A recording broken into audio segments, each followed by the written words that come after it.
Morjesta. Morjesta.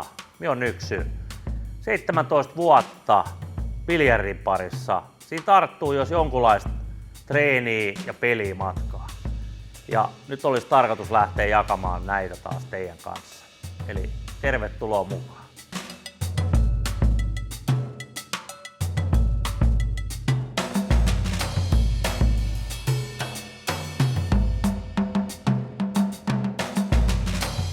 Seuraavaksi lähdetään aika simppelillä harjoituksella liikkeelle. Ja tarkoituksena olisi se, että sä saat palloja paljon pussiin ja me vähän vaikeutetaan sitä treeniä siinä matkan varrella. Eli laita pussin suille, ihan tohon lähelle pussin suuta, pallot 1, 2, 3, 4, 5 ja 6 ja lähdetään vapaasta käsipallosta. Eli aseta mihin vaan tää pallo pöydällä, lähdetään liikkeelle ja sä pyrit numerojärjestyksessä pussittaa nämä pallot. Jos sä pääset koko rundin läpi 6 asti, niin sen jälkeen me siirretään pallon verran ykköstä ja näitä kaikkia muita palloja ulospäin tuolta pussista. Et siten se vähitellen vaikeutuu. Elikkä sitten toi seuraava taso on tossa, niin ajatellaan, että 5. taso on sitten jo jossain täällä näin. Mutta lähdetään katsoa, miten mä onnistun tätä reeniä tekemään.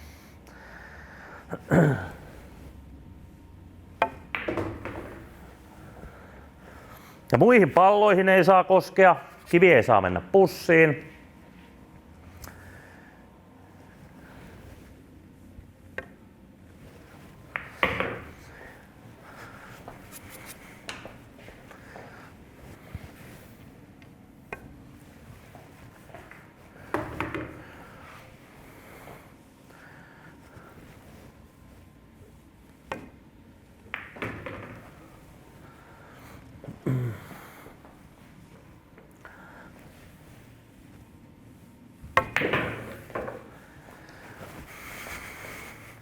Ja nyt kun 6 pussitetaan, niin mä pelaan sille 1 sit seuraavaksi päälle.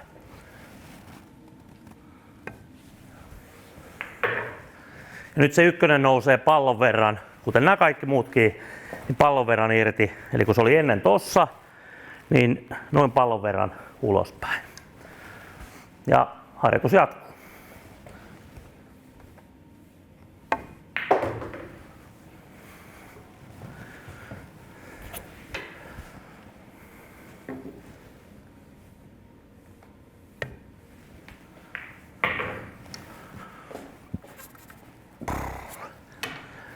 Tarvitaan apuvälineitä.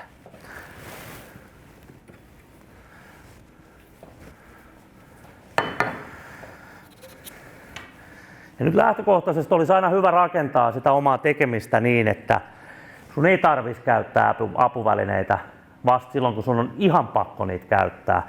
Eli nyt kun mä ajauduin tähän pisteeseen, niin mä en ole varsinaisesti virhettä vielä tehnyt, mutta todellisuus on se, että mun ei tarvitsisi nyt. Et mulla oli ihan hyvä paikka pelata kivi tohon tai tonne. Ja nyt mä oon tilanteessa, jossa mä joudun jo restiä käyttämään.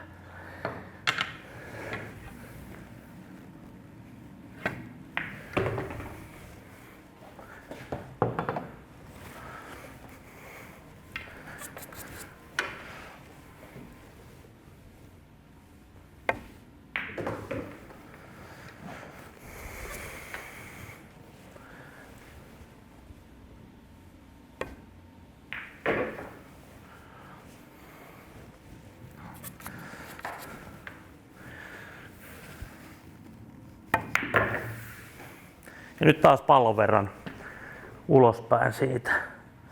Nostetaan nyt jo vähän reilummin tohon noin vaikka.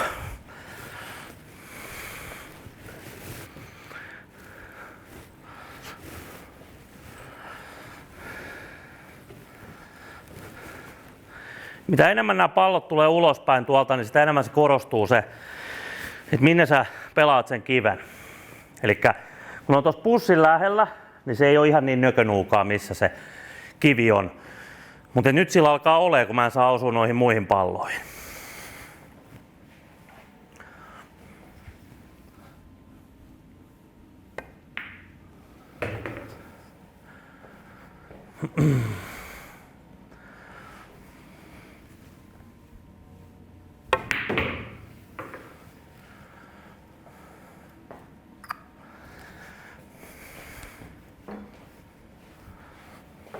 Ja aina vaan vehkeet käyttöön, että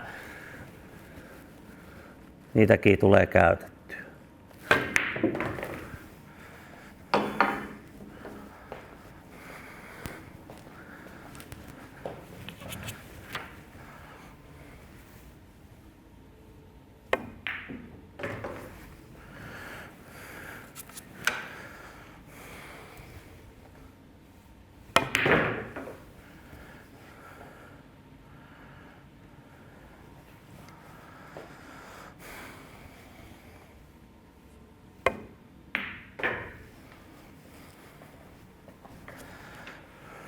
Eikä tasan johonkin tohon pitää jo päästä.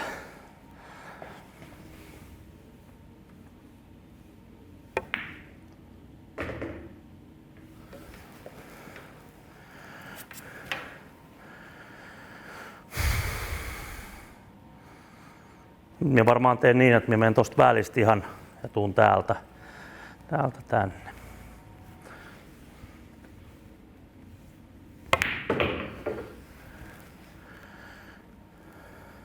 Vähän varovainen.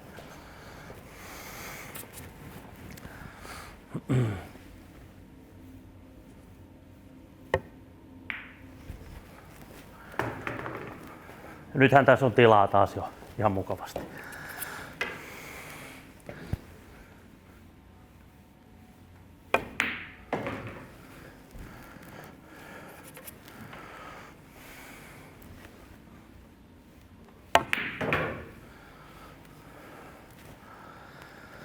Otas nyt jos me oltiin tossa, minne se nyt sitten se nousee tohon noin? Ei se ihan tohon voi nousta, kun sitten ne kaikki nousis.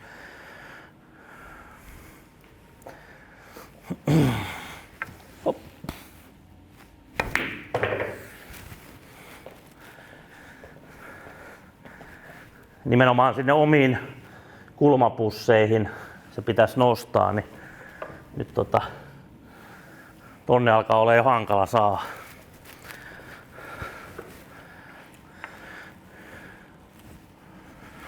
Oho.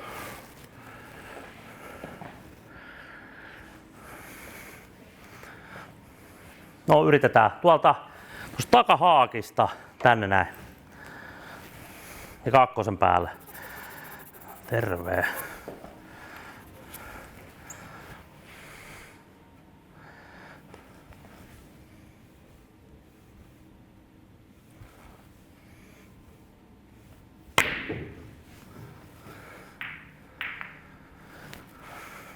Sellaisia.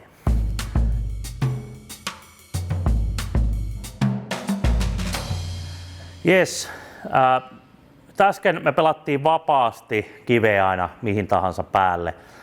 Ja nyt niin useasti ihan itse pelissä kuin harjoituksissa, niin tämä keskipöytä on sun parhaita kavereita. Eli silloin jos sä saat sen kiven keskelle pöytää, niin silloin sulla on useasti hyvä asemointi lähtee tekemään sitä seuraavaa pussitusta. Ja tässä harjoituksessa niin mä laitan pallon verran noi pallot pois tuolta pussin suulta ja nyt me rullataan tota kiveä aina takas keskelle pöytää joka pussituksella. Eli tämän ja ton timanttilinjan risteykset tekee neliön tähän keskelle pöytään, minkä sisällä meidän pitäisi olla jokaisen pussituksen jälkeen, jotta me voidaan jatkaa.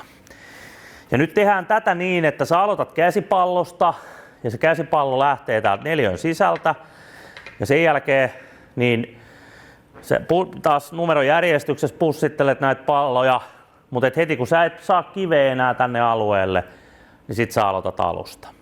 Ja taas, niin kuin tuossa edelläkin, niin anna ainakin joku 20 minsaa per treeni. Silleen, että se vähän alkaa, niin kuin, se pitää aina vähän tuntua, jotta se jotain antaisikin, eiks vaan?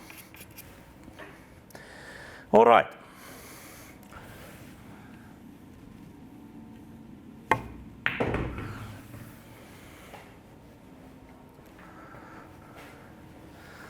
Ja se tuli just siihen, niin.